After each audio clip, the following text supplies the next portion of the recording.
Hello, everybody, and welcome to this little mini-sode of PCP No Boosters Needed. We just finished the April tournament. Congratulations to Phil Me. Their final against Blorb was a heck of a show. Anyway, I am Juhadre. Joining me is one of our new casters, Billy Harold. Hey, how you doing? I'm doing all right. It was definitely some upsets in that tournament, leading up to the finals. Particularly in the semifinals, I know that we had seen an upset there from the two teams that were off stream. But it's certainly been a very good tournament this month. Absolutely. So, what's interesting is in the pre-tournament seeding, the system just based on rank and everything Mhm. had a seeding that one through how many teams did we have? Eight, six, 8. eight. Of our 8 teams, it put them one through eight, and our top four, I'm pretty sure, made it into the top four, but they were opposite. So our fourth seed was actually rank one, and our first seed was rank four. And Mhm. what ended up happening is going into playoffs, the fourth and third seed upset both higher seeded teams based on their Swiss record. And every most people love an underdog story and seeing an upset Mhm. like that. And it was really exciting when we saw who was playing in the finals. Yeah, unfortunately, we weren't able to see that other game, but it would have, if we could potentially at some point get that kind of thing get that technology where we can get more observers, get more Mhm. casters, start having multiple games going at once within the tournament, even like see if that'd be a possibility for us in the future, just so we can because those upset games are super fun, but when it's not the one that we're viewing on stream, it can be a little bit disappointing. Yeah. And I think that when we were first going into this format with the top four instead of just the top two, we thought we were Mhm. going to do best of one semi, see both of them, and then go into the final. I believe we didn't do that for two reasons. Number one, for time. Even though Mhm. if we had a best of three final like we had previously, we wouldn't really be out a whole lot. But two, the break, right? One team Yeah. would have a whole game's worth of rest where the other wouldn't, and we don't want to be unfair like that. So we have to figure out a way, like you said, to have both games played simultaneously, and maybe we just upload a VOD or something, or Yeah. to be honest. Maybe our open tournaments like this just stay the way it is, but we have a different circuit, a different what do we want to call that? There's another term that admin uses all the time, and he's really smart about running and doing all these tournament type things, and that is where we're going, is trying Yeah. to get more than just our monthly open. Yeah. And even if we just had like a separate observer recording the game, and then we can go back over and shoutcast it afterwards, Hmm. or just shoutcast over the recording or anything like that, just being able to get that extra flavor in there, make sure that we're getting more exposure to these players as well. Yeah, absolutely. And speaking of exposure to the players, we had a lot of new teams this time around. Hmm. Not so many familiar faces, but I mean, I guess there were a few. The team formerly known as Burb came renamed as Blorb, and they actually made it to the finals. Congrats to them.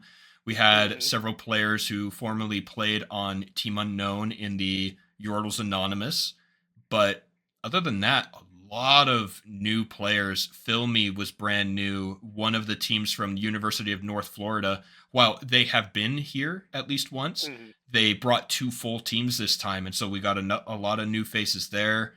And it was so much fun to see so many people coming in, and the diversity in the picks and the bands. We had a Talon ban. We got to see a Yasuo. Hmm. Irelia picked into that. Tarek in the jungle. Just it was so Yeah. much fun in this April tournament. Oh yeah, and just the like those pocket picks, I always love pocket picks, as I was saying on the stream earlier with T-Van. These pocket picks are my favorite. Just going off meta, being able to throw them off. But we saw that sometimes if you have too many of them, it's not going to be very effective. Or if you have uh, the pocket pick in the wrong situation, it Hmm. doesn't quite work. Even though you may be a one-trick poppy, and that poppy was definitely a one-trick poppy in that third game. Hmm. Um, it's no, it was that second. Was it the second or third game I where we had the I think it was poppy? second. I think it was Yeah, game we two, playing against the Darius, because game three was the yes, Urgot with the Vayne. yes. So game two with Poppy versus Darius in the top lane. Great pop or great pocket pick with Poppy. One trick pony player like that player, I've fought his Poppy. He is very good on Poppy. Problem is, if you have it in the wrong situation or against the wrong player who knows how to play against Poppy because they've seen it enough times, they're in high enough elo that they've seen this before. They know how to Hmm. play it. They know how to beat it. And it upsets an OTP where the like like how I was saying earlier with me playing Galio. I'm really good with Galio, or I thought I was until Faker played Galio, and then everybody started playing Galio, and everybody learned how to fight against it. So Right. it was I was great until people learned how to fight against that because a lot of people were bringing that champion into meta, and it was no longer my pocket pick. And we had a really long conversation about that on the March edition of PCP on the full episode. So Hmm. go back and listen to that if you want a little bit more information. Shazbot in particular had a lot of things to say about it, and admin also both had great advice, great understanding to bring to the table in those regards. So when looking at our, actually I'm going to call it looking at our playoffs, we got our two finals teams in the two games leading up to it. So we saw Hmm. Blorb. Yeah, we saw Blorb play in the third round of Swiss, and then we watched Filmy in the semifinal. And they had really fascinating games where Oh Blorb yes. Blorb was behind, and they had this amazing comeback using the Taric jungle and Hmm.